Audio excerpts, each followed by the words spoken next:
Today we're going to be going over the 12 apps that have used, and I definitely recommend when you move to the Philippines or just when you visit to the Philippines. Let's get into it now. Don't forget to hit that like, subscribe, and that bell notification for the next video. Now, the first app is the Grab app. Now, you can order food, you can order rides, you can even order groceries. What I've used in the past is I usually order the Grab rides, and I've ordered food as well too previously before. Now, this is very helpful, especially when I visited the Philippines the first time. In Asia City, it was very helpful to order the food because there was days, especially if you have jet lag, you just don't feel like going out. So Grab is definitely a necessity to be able to use. And definitely that rides that you can order is definitely affordable as well too. Now the next app is Food Panda, which you see.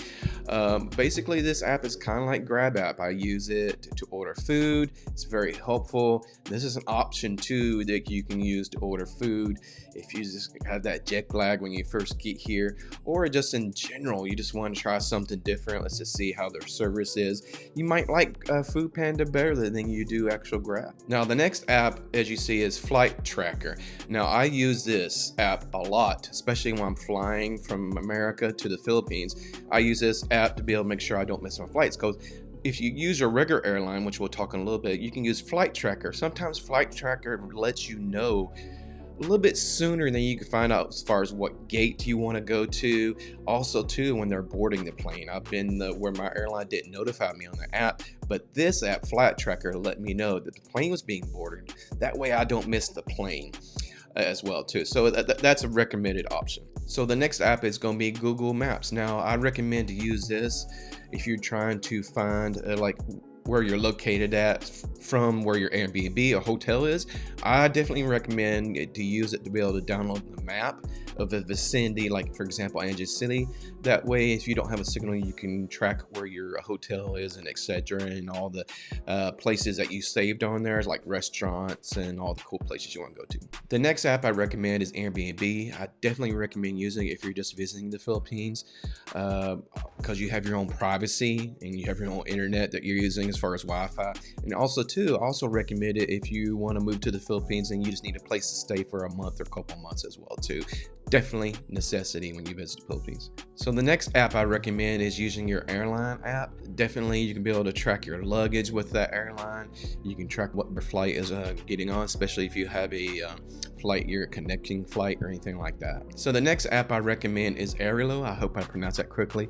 You can use this app, it's an eSIM app. Now your phone has to be unlocked, and you definitely have to be able to, pay off your phone. If you haven't, you need to pay off your phone to then unlock it. This app I highly recommend using as far as having the eSIM. Definitely if you're popping from one country to the other, if you don't want to have a dual SIM. If you do want to have a dual SIM, I recommend getting a phone in the Philippines. So the next app I recommend is Agoda. Now Agoda you can definitely use as far as booking hotels. You can book your flights. You can check a lot of things on Agoda, and I definitely highly recommend this app as well too. Now the next app I recommend is Waze. Now I would use Waze as far as tracking where you left your, if you're renting a bike, where you left your bike at, where you left your car at, especially in a country you're not familiar with as much. And it definitely helps you as far as how to get to places as well too. So the next app I recommend is Gcash. I would definitely recommend this app, especially if you're moving here to the Philippines. You can pay your bills, you can pay your landlord if your landlord willing to do that. Also too, if you go to a restaurant, some restaurants like an SM Mall, they accept Gcash and etc. It's just so much easier. Now you need to have an identification, like a government ID, like an ACR card, to be able to have Gcash. And also too, you can use apps like Remitly or any other app that you can use to send money. You can send that from Remitly, for example, to your Gcash. Now the next app I recommend is Lazada or even Shopee.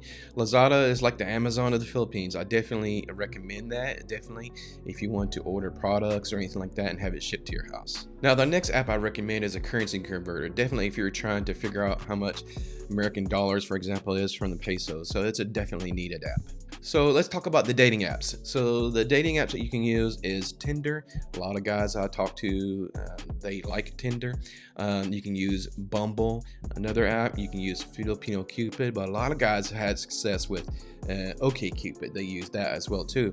But most guys I've talked to, as far as expats who are single, had experience as far as joining Facebook groups or use Facebook dating. They've had more success with that, and so I recommend Facebook groups as far as, like, Filipina looking for, stuff like that. Just go on your Facebook and you can find it. And I don't know if they have dating option on there anymore as far as Facebook, but that's an option too. But definitely join some of the Philippine dating groups that's on Facebook. So the next app is Instagram. Now you're going like, well, why do you need Instagram? Well, for example, like a lot of apps like Tinder, you can connect your Instagram to your Tinder profile. As far as dating, I do recommend Instagram, having your Instagram profile on par. And what I mean by that is you want to take pictures in areas that, like, in, say, for example, in Manila or BGC, there are, like exclusive hotels, exclusive restaurants, high-end hotels, high-end restaurants. You get one meeting by yourself with nobody, nobody in the picture. You don't want your Instagram profile have you with a bunch of boys or you with a bunch of girls. You want pictures by yourself in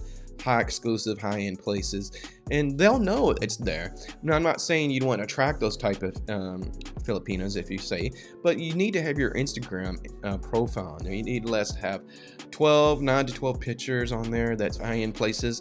And also too, you want to post 2 to 3 stories each day of places you're visiting. That way you seem like you're well traveled and etc. and all that stuff. Now, if you want to talk about any of this stuff in the future, you can always email me at adventureswithroy75@gmail.com. I'm not the best expert, but I do know what I'm talking about as far as using Instagram to boost up your dating life as far as in the Philippines.